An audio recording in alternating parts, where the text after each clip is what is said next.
Lift rules అందరూ పాటించాల్సిందే. లేదంటే ఇబ్బందులు పడక తప్పదని నోవాటెల్ హోటల్లో జరిగిన ఓ సంఘటన అందుకు అద్దం పడుతుంది. ఈ క్రమంలోనే సీఎం రేవంత్ రెడ్డికి త్రుటిలో ప్రమాదం తప్పింది.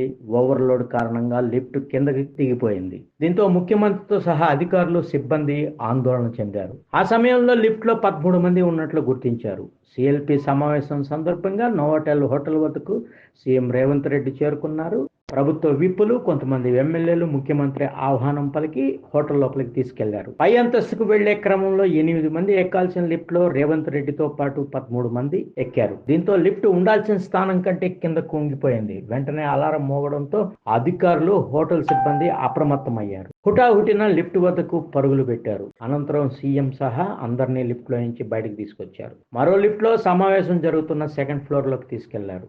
రేవంత్ రెడ్డి ప్రమాదం నుంచి తప్పించుకోవడంతో ఎమ్మెల్యేలు, హోటల్ సిబ్బంది అంతా ఊపిరి పీల్చుకున్నారు.